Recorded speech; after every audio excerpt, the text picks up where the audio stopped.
அனைவருக்கும் வணக்கம். Welcome to our channel ready learn achieve. RLA அகாடமிக்கு தங்களை அன்புடன் வருகிறேன். So TNPSC combine technical service எக்ஸாமோட டிப்ளமோ ஐடிஐக்கு உண்டான phase 3 கவுன்சிலிங் வந்து நடக்க போகுது அப்படின்றத நேற்று அறிவிப்பு வந்துருந்துச்சு. ஸோ அது யார் யாருக்கு எப்போது நடைபெறும் அப்படின்ற டீடைல்ஸ் தான் பார்க்க போகிறோம். ஸோ நம்ம சேனலுக்கு யாரும் புதுசாக இருந்தீங்கன்னா மறக்காம சப்ஸ்கிரைப் பண்ணிக்கோங்க. ஸோ நிறைய அப்டேட்டும் நிறைய ஃப்ரீ கிளாஸஸும் நிறைய மெட்டீரியலும் நம்ம இதில் அவைலபிளாக இருக்கு. ஸோ வேணுங்கிறவங்க என்ன பண்ணிக்கோங்க, யூஸ் பண்ணிக்கோங்க. அதே மாதிரி பாருங்க, combine technical service examination diploma ITI level 13/8/2024 it's attend of phase 3 counselling அப்படின்றத கொடுத்துருக்காங்க. The following list of registered number of candidates are provisionally admitted physical certificate verification and counseling based on the results of written examination conducted by the commission form அப்படின்றது சொல்லியிருக்காங்க. So உங்களுக்கு என்னென்னைக்கு நடக்க போகுது அப்படின்னு பார்த்தீங்கன்னா, counselling வந்து 9/7 இருந்து 11/7, அதாவது 9, 10, 11 3 நாள் நடக்க போகுது. அது யார் யாருக்கு அப்படின்னு பார்த்தீங்கன்னா, planning assistant grade B officer, அதே மாதிரி ஜேடிஓ எல்லாருமே எதிர்பார்த்துட்டு இருந்ததுதான் ஜேடிஓ ஜூனியர் டிராஃப்டிங் ஆஃபீஸர், அதுக்கப்புறம் junior drafting officer, special overseer, technical assistant and overseer junior drafting officer. So இது எல்லாத்துக்குமே உங்களுக்கு நடக்க போகுது அப்படின்றதையும் தெளிவாக சொல்லியிருக்காங்க.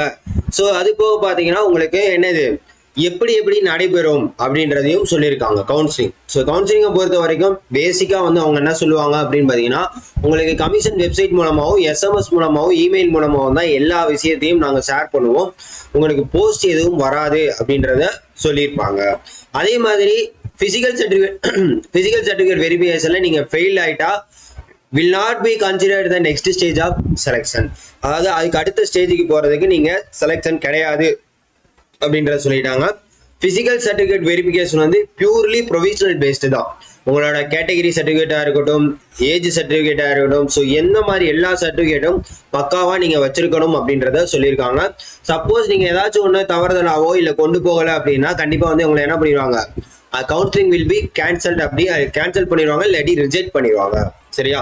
அடுத்து 5வது பாயிண்ட் என்ன அப்படின்னு பார்த்தீங்கன்னா, register number of candidates in the above list will not be implied candidate has be fully consider for selection. அதாவது நீங்க பிசிக்கல் சர்டிஃபிகேட் வெரிஃபிகேஷனுக்கு வந்துட்டாலே உங்களை வந்து என்னது நீங்க செலக்ட் ஆயிருவீங்க அப்படின்றது உறுதி கிடையாது அப்படின்றத தெளிவா சொல்லியிருக்காங்க. அதனால வந்து போற எல்லாருக்குமே போஸ்டிங் கிடைக்கும் அப்படின்றத நம்பாதீங்க. ஸோ அவங்க வந்து ஒரு ரேஷியோல தான் கூப்பிட்டுருக்காங்க அப்படின்ற பட்சத்துல அவங்க என்ன பண்ணலாம், அது முன்னாடி இருக்கவங்க எடுத்துட்டாங்கன்னா நமக்கு அடுத்த பொசிஷனுக்கு கிடைக்காது அப்படின்றத தெரிஞ்சுக்காங்க. ரைட்டா? ஓகே. அடுத்து பாத்தீங்கன்னா, counselling will not be allowed to participate in the counseling further selection for, அதாவது ஒன்ஸ் டைம் நீங்க வந்து போஸ்டோ டிபார்ட்மெண்டோ போர்டோ வந்து நீங்க சூஸ் பண்ணிட்டீங்க அப்படின்னா அதை வந்து திருப்பி மாத்தி தர மாட்டாங்க அப்படின்றத தெளிவா தெரிஞ்சுக்கோங்க. சரியா? ஸோ உங்களோட வேகன்சி எவ்வளவு இருக்கு, உங்களோட கேட்டகரிக்கு எவ்வளவு வேகன்சி இருக்கு அப்படின்றதெல்லாம் கமிஷன் வெப்சைட்ல அவங்க வந்து அனௌன்ஸ்மெண்ட் அப்டேட் பண்ணிக்கிட்டே இருப்பாங்க அப்படின்றதையும் சொல்லியிருக்காங்க. ஓகேவா? ரைட்.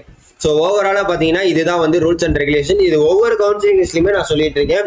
ஸோ யார் யாருக்கு வந்திருக்கு அப்படின்றத தெளிவாக தெரிஞ்சுக்கோங்க. மறக்காம நம்ம சேனலுக்கு சப்ஸ்கிரைப் பண்ணிக்கோங்க. இந்த எம்இஐ கவுன்சிலிங் ஏன் சார் வரல அப்படின்னு கேட்டுட்டு இருக்கீங்க. ஸோ அதை பற்றின ஒரு வீடியோ வேணும் அப்படின்னு கேட்டீங்கன்னா கண்டிப்பாக கீழே கமெண்ட் பண்ணுங்க. அதை பற்றின டீட்டெயில்ஸ் நம்ம போடுவோம். கண்டிப்பா மறக்காம நம்ம சேனலை சப்ஸ்கிரைப் பண்ணுங்க. அதே மாதிரி இப்போ வரக்கூடிய diploma and ITI combine technical service examination எதுக்கு நீங்க ப்ரிப்பேர் பண்ணாலும் நம்ம வெப்சைட்டை நீங்க போய் பாருங்க. நம்ம வெப்சைட்ல எல்லாமே பிடிஎஃப் மெட்டீரியல், அதை நல்லா பாத்துக்கோங்க. பிடிஎஃப் மெட்டீரியல் தான், புக்கா வராது, அதை நல்லா புரிஞ்சுக்கோங்க. மறக்காம வேணுங்கிறவங்க யூஸ் பண்ணிக்கோங்க. உங்க ஃப்ரெண்ட்ஸ் எல்லாருக்கும் ஷேர் பண்ணி விடுங்க. Thank you so much.